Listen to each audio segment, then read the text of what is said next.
Since September the 1st, Christian schools have been on strike for their right to education. The Nativity of the Virgin Mary was commemorated in the Basilica of St. Anne in Jerusalem. We celebrate 60 years since the founding of the Hebrew-speaking Catholic communities, both a mission and an important milestone. An excavation project at the sanctuary of St. Lazarus in Bethany, involving young Palestinian undergraduates, has led to secular archaeological discoveries.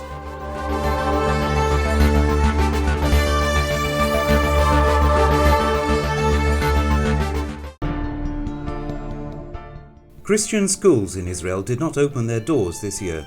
Coinciding with the beginning of the school year, an indefinite strike began on September the 1st to protest against the policies of the Jewish state that are against the school's rights and are considered discriminatory.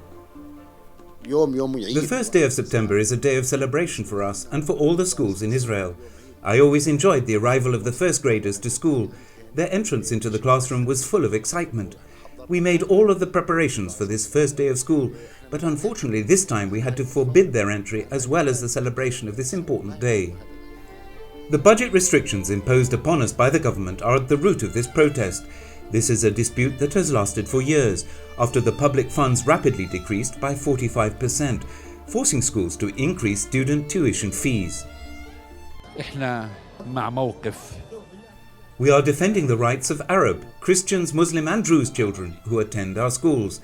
We are suffering racial discrimination. Our Christian schools have been negotiating with the Government Bureau for 2 years in order to obtain their own fundamental rights for their Palestinian Arab students in Israel. The different events that took place were necessary in order to establish this situation, and the presence of all of these people shows that this is a just cause.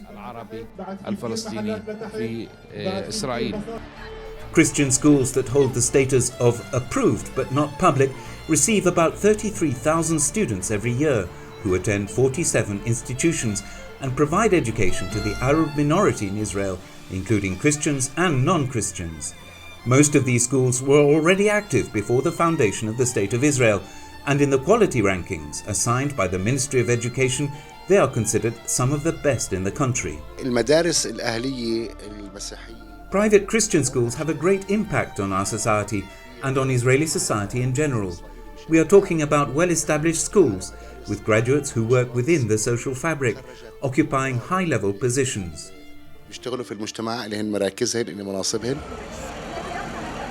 A series of peaceful demonstrations took place in different parts of the country, as on May the 27th.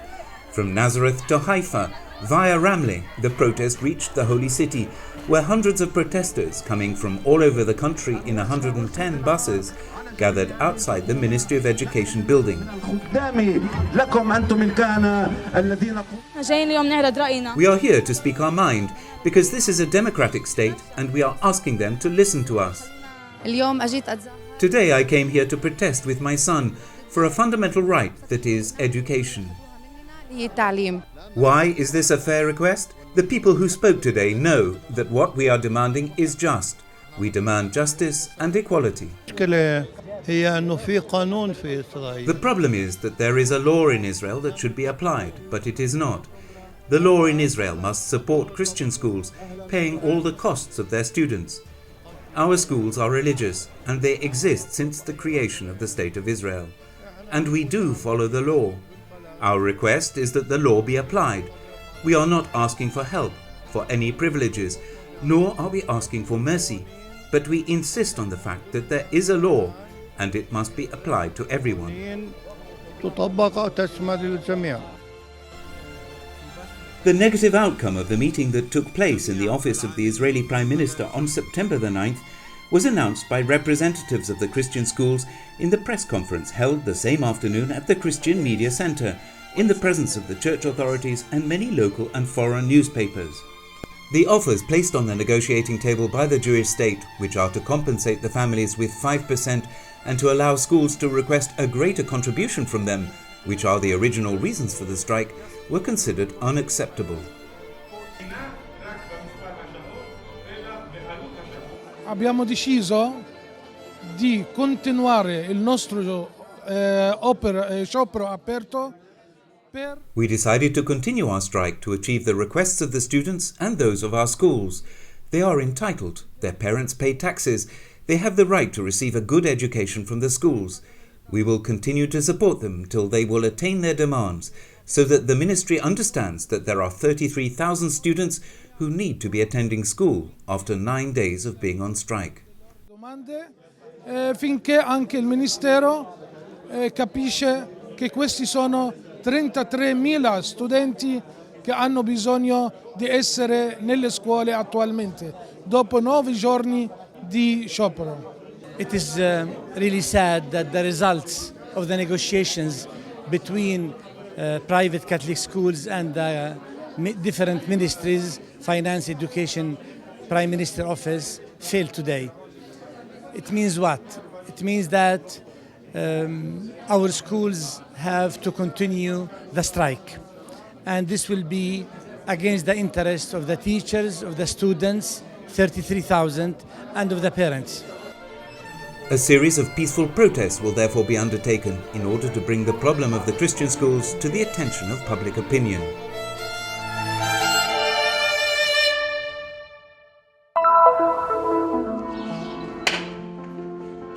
The Franciscan monks processed from St. Saviour's Church to the Basilica of St. Anne through the streets of the Old City, and not even the sandstorm that hit Jerusalem on Tuesday morning discouraged the faithful from being there. What is important is that we try to learn from whatever situation that comes. We came here to celebrate in a place of the birthday of our Mother Mary, where everything started. The feast was marked by a Eucharistic celebration in the Basilica of St. Anne, in the presence of the faithful and groups of pilgrims. According to tradition, this was the home of Joachim and Anna. This is the house that Joachim, a priest of the temple, owned in Jerusalem. Therefore, according to tradition, Mary was born in this place. Comunque nata in questo luogo. We are at the pools of Bethesda, where, it is said, the healing of the paralytic took place. Anne and Joachim lived here until Mary turned 12 years of age, at which time they went to Nazareth. This group of Brazilians chose a very significant day to come to this holy place. It's a privilege and a blessing from God for all those who come here. Like all the sites here in the Holy Land, this really takes us back to the origins of our faith, of our ancestors, and of our history. And this place makes us feel even more intimate members of Jesus' family. The place where Mary was born and where she took her first steps still conveys a childlike tenderness, the same sentiment that surrounds the little girl who was designated by God to form the Holy Family. We are very excited. We came here with our 14-month-old son, Alexander. This child is a blessing to our family, and we thank God for him. We are very happy that the three of us are able to experience such a holy place. Poder compartir esta experiencia los tres en este lugar tan sagrado.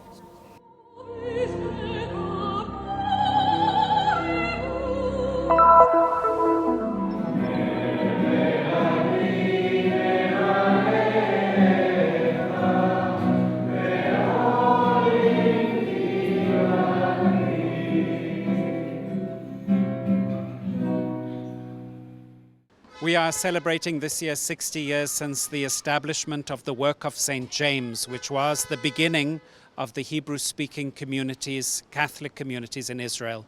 In 1955, Patriarch Gori promulgated the statutes that established these communities. After their foundation in Jaffa in 1955, other parishes, called the Kehilot in Hebrew, were established in 7 different places throughout Israel, from Nazareth to Haifa, Jerusalem and Beersheba. These are small communities, but they are full of joy.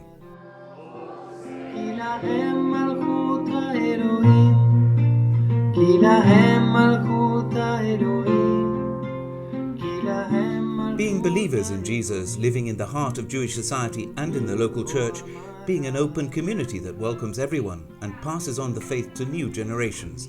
These are the challenges that the communities face today and offer a profile of what they are.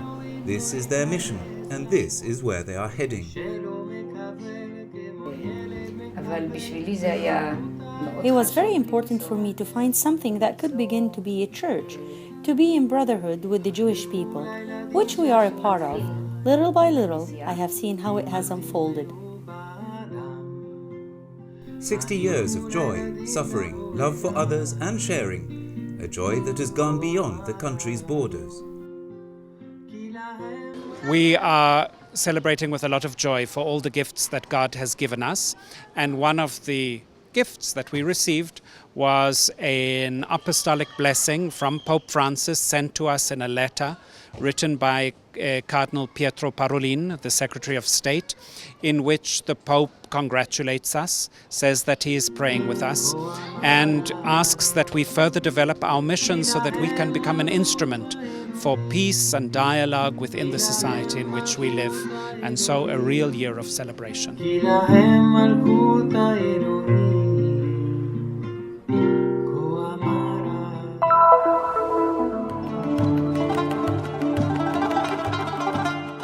Although these stones do not speak, they tell many stories.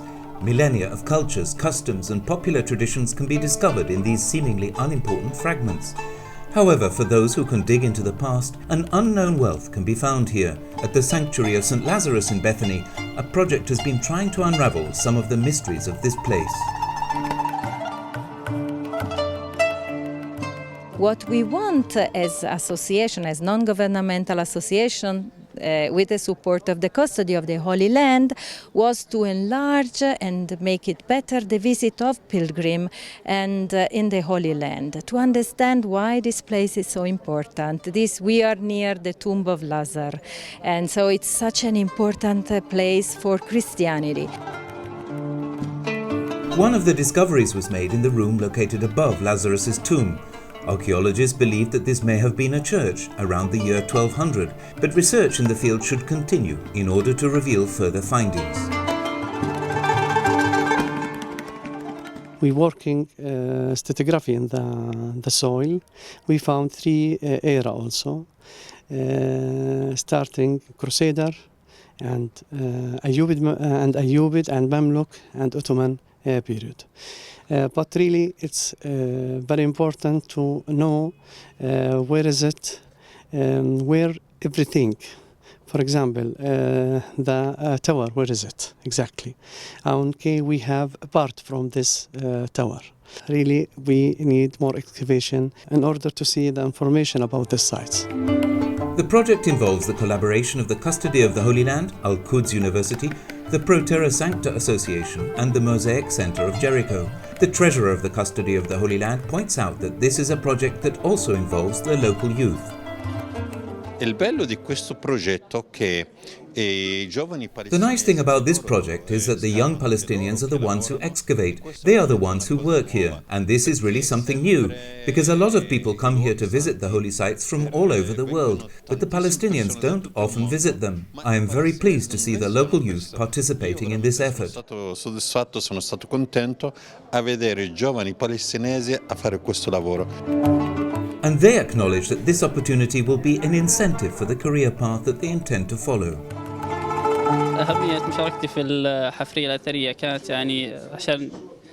The importance of participating in the excavation is to gain experience in this field and to find new discoveries that are still unknown, such as the ancient civilizations and cultures.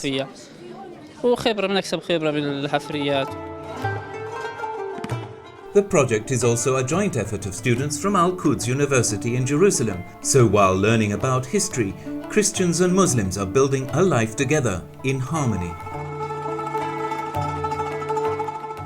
In this period in which Islam and Christians are, it seems that they are struggling everywhere. We want to give a message that it's not like this everywhere. This is a very minimal things that in most of the case, Christians and Muslims have been living together, sharing cultural heritage, sharing life and loving each other.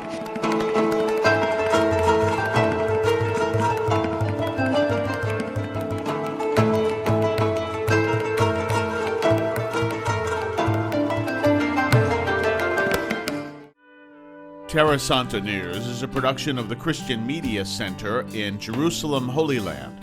For more information about Terra Santa News and the Christian Media Center, please check out our website at the bottom of the screen. You'll also be able to subscribe to our newsletter, to view live video feeds from the Holy Land, as well as visit our Facebook and YouTube pages and follow our Twitter feed. Come visit the website of Terra Santa News.